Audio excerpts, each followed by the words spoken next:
세상 만사는 항상 변수가 있죠. 내 뜻대로 안 되는 게 우리 인생이잖아요. 아마 살아보신 분들은 압니다. 인생 내 뜻대로 안 되더라. 계획대로 안 되더라. 다 그렇게 말씀을 하십니다.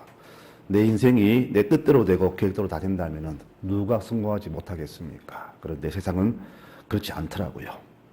전혀 생각 못한 일들이 내 삶에 일어나고 또 예상 못한 일들이 들어와서 때로는 울기도 하고 때로는 웃기도 하고 바로 이것이 우리 사는 인생사라 그렇게 볼 수 있습니다. 성경에서는 우리 광야, 이 바다를 세상으로 비유합니다. 광야, 아무것도 없잖아요. 생명 살 수 없는 곳입니다. 또 바다는 또 이상하게 요동치는 곳이잖아요. 그래서 누군가의 도움이 없이, 하나님 도움이 없이 살 수 없는 곳이 바로 바다와 광야이기 때문에 이 세상은 바로 하나님께서 도우시는 곳임을 이렇게 성경은 말하고 있습니다.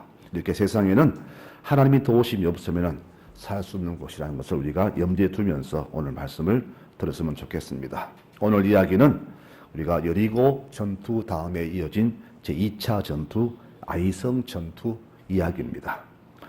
싸우다 보면은 이길 때도 있고 질 때도 있습니다. 그런데 오늘 두 번째 전투, 아이성 전투는 이들이 졌습니다. 아주 쉬운 상대였는데, 분명히 약한 상대였는데 예상 못하게 이스라엘 졌단 말이죠. 더구나 첫 전투, 너무 우승 후보 강한 상대를 만나서 쉽게 이겼는데 이 전투는 분명히 쉽게 이길 줄 알았는데 졌단 말이죠. 그래서 이 패배를 받아들이기에는 너무나 이들이 가슴이 아팠습니다. 이 전투 때 이 질문에서 모든 백성의 마음이 낙심이 가득한 겁니다. 오늘 그래서 이것을 어떻게 극복했나 오늘 이것을 보고자 합니다. 오늘 우리는 이 아이성 전투의 패배를 돌아보면서 우리 인생길에 혹시라도 이런 일들이 생기면 어떻게 할까를 한번 우리가 깊이 생각해 봐야 되겠습니다. 우리가 살다 보니 큰 일도 당하고 작은 일도 당하는데 돌아보니 큰 일을 내가 이겨내고 극복했는데 이상하게 자꾸 아주 작은 일에 넘어지더란 말이죠.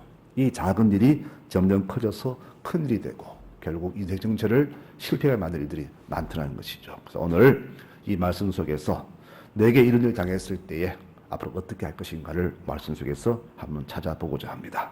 그럼 이들이 왜 졌을까?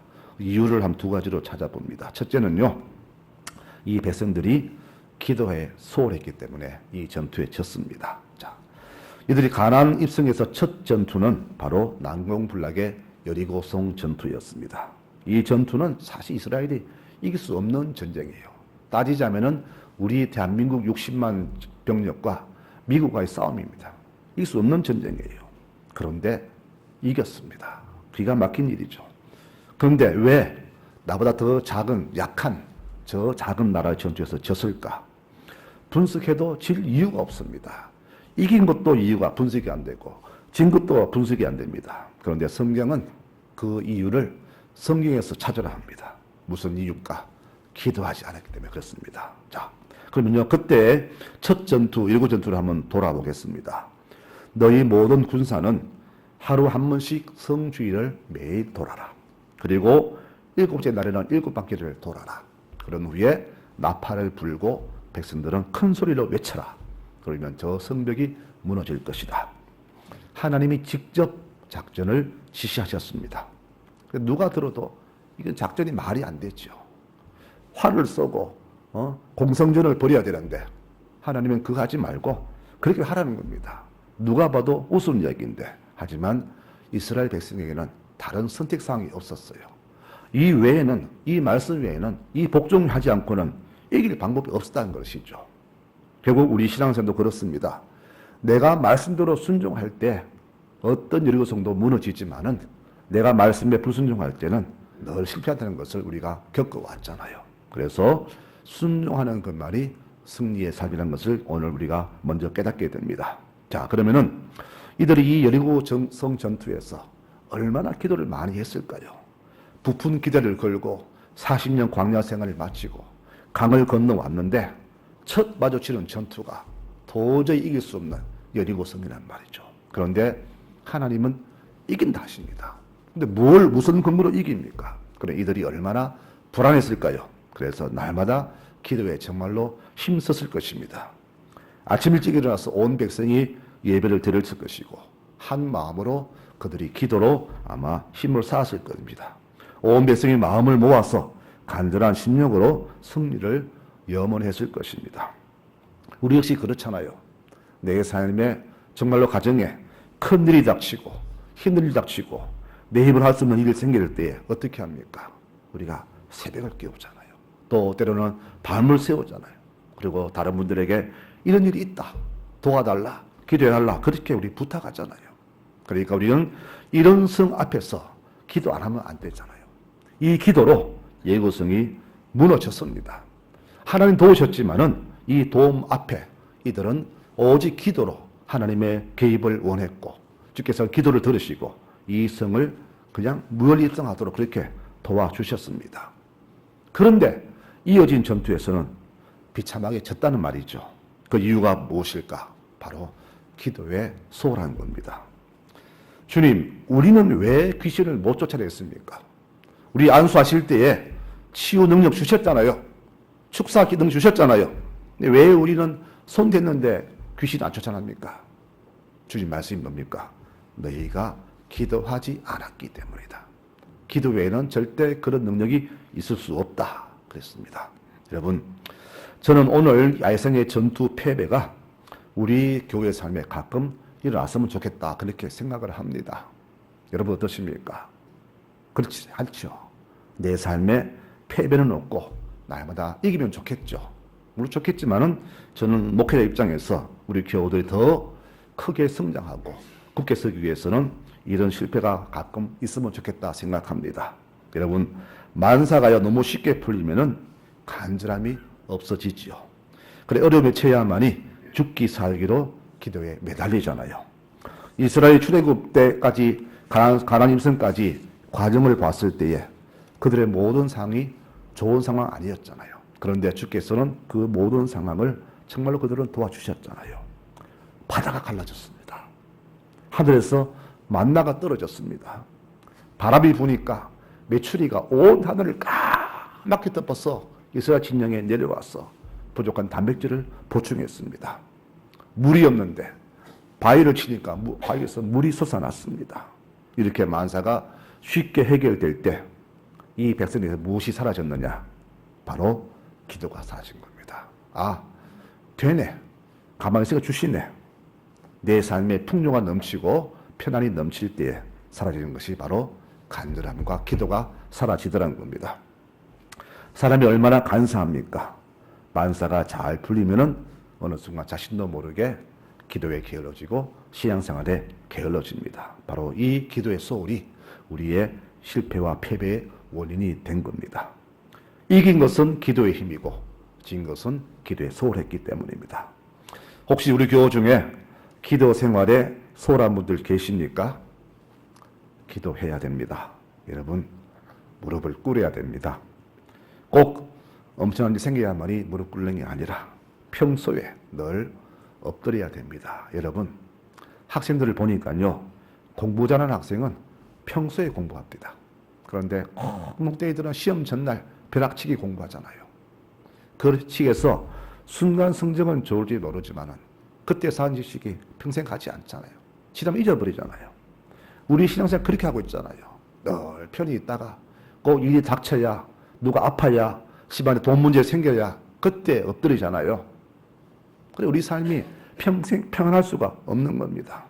여러분, 우리가 지금 편안하다고, 문제가 없다고, 건강하다고 기도에 소홀하고 신앙생활에 소홀할 때 이 아이성 패배처럼 그렇게 언제 우리가 무너질지 모른다는 사실을 꼭 기억하시기 바랍니다. 오늘 이스라엘이 그랬습니다.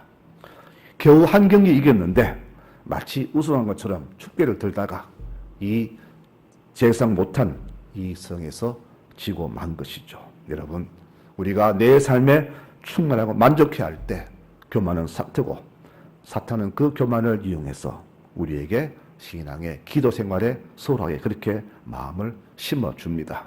그래서 오늘 이 아이성의 패배 원인은 바로 이렇게 기도에 게으르고 교만했던 그들의 잘못이 패배 원인이라는 것을 우리가 알게 됩니다. 여러분, 이 아이성은 어떤 이유일까? 어떤 뜻을 줄까요? 우리 삶에서 아주 작은 것들, 하찮은 것들, 저거 별거 아니다. 중요해 보지 않는 것들을 우리는 바로 아이성으로 보셔야 됩니다. 아주 작아요. 이 정도는 우리가 그냥 넘어갈 수 있지. 그렇게 생각하는 것. 이것이 바로 오늘 아이성입니다. 우리는 큰일 생기면 기도하고 엎드리고 남에게 부탁하면서 사소한 것들은 기도하지 않죠. 내 힘으로 할 수 있다 하면서 쉽게 하려고 하죠. 여러분, 그것이 바로 교만이요. 이 교만이 이 이스라엘 백성들에게 무릎을 꿇지 않게 했고 기도를 소홀히 함으로써 이들이 그 전투에서 지게 된 겁니다. 그러므로 송라제의 모든 성도 여러분, 내 인생에 넘어지는 이유가 무엇인가를 제대로 아시기 바랍니다. 큰 것이 아니에요. 작은 것에 소홀할 때, 내가 기도에 소홀할 때 바로 내마다 넘어짐을 기억하시면서 앞으로는 어떤 일에도 기도에 소홀하지 않고 신앙에 충실한 우리 모든 교우들이 되시기를 부탁을 드리겠습니다. 여러분, 이것이 우리가 진 전투입니다. 이유입니다. 두 번째로는요, 최선을 다 안 했어요. 여러분, 자, 아이성을 수색한 수색대가 보고했습니다. 저 성은 전력이 너무 약합니다. 여리고는 우리보다 100배나 강했는데 아이성은 우리보다 훨씬 약합니다. 그러니 조금만 보내서 이기죠. 한 3천명 보내십시오. 3천명 보냈습니다. 그런데 예상 외에 패배를 당하죠. 우리가 살면서요, 내가 돈이 많다고, 많이 배웠다고, 권력이 있다고, 재산 많다고 인생이 행복한 게 아니더라고요.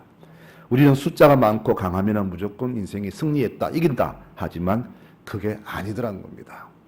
잘 사는 사람, 많이 배운 사람, 세상에서 성공했다는 사람들 안에 깊이 들어가 보면은 오히려 새끼밥 겨우 먹는 저보다 근시, 걱정, 고민이 더 많은 것을 보게 됩니다. 여러분, 이게 행복한 인생은 아니잖아요.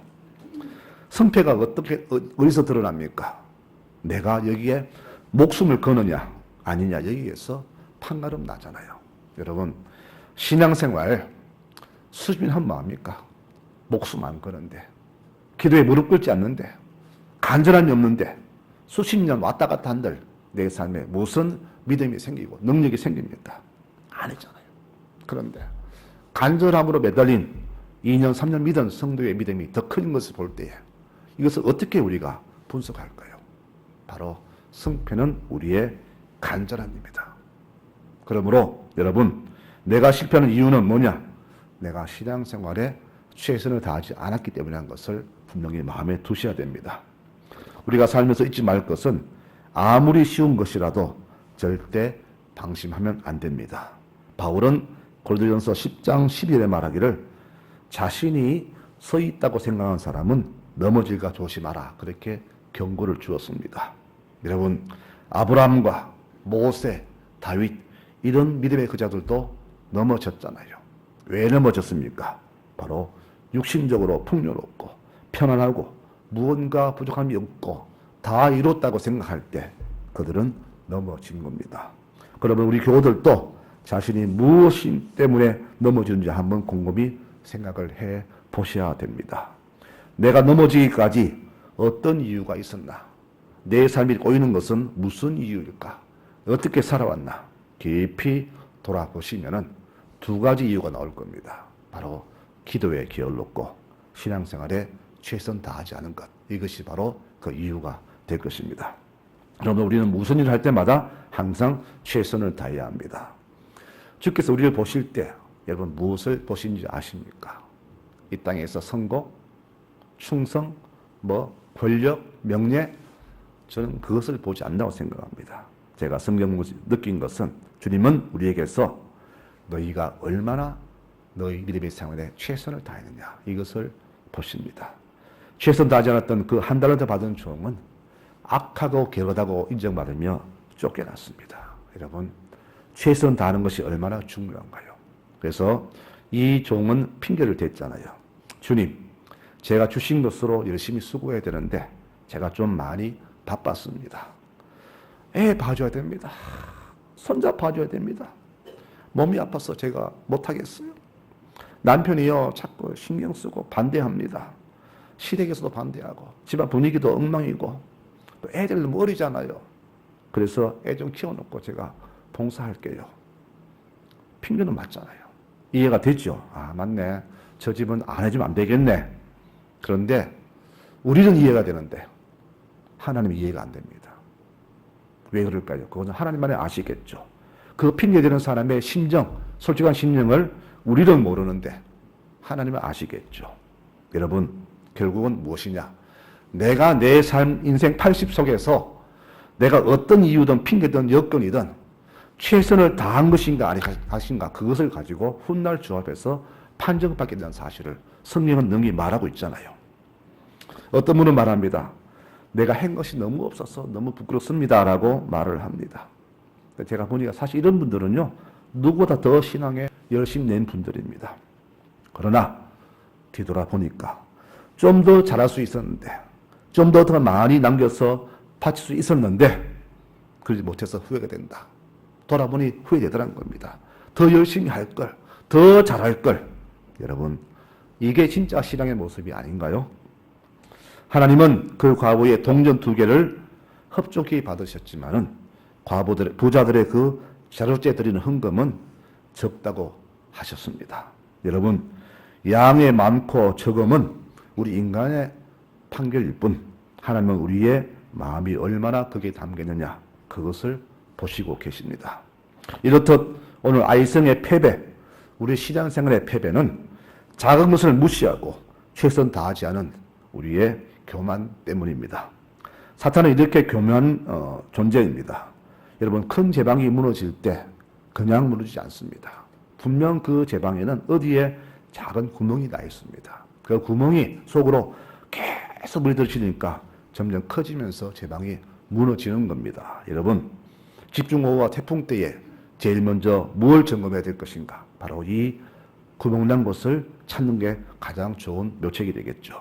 이처럼 우리의 믿음도 이 작은 것에서, 보잘것없는 것에서부터 시작해서 나를 무너뜨리는 그런 교제가 되기 때문에 우리 교우들은 날마다 평소에 자신을 늘 말씀에 비춰보면서 내게 무슨 좋지 않은 것이 있나, 내가 주 앞에 설 때에 무슨 허물이 있나 항상 돌아보는 그런 우리가 되어야 됩니다. 내 속에 이런 작은 구멍이 없고 침묵할 유지가 없다면은 든든히 서가겠지만은 작은 틈이 생기면은 사탄은 그것을 치고 들어온다는 사실이죠. 이것을 우리가 깨달아야 됩니다. 성경은 말합니다. 늘 깨어서 기도하라. 마귀는 우는 사자같이 삼킬 자를 찾는다 그랬습니다. 여러분, 사탄이 누구를 삼키려고 하겠습니까?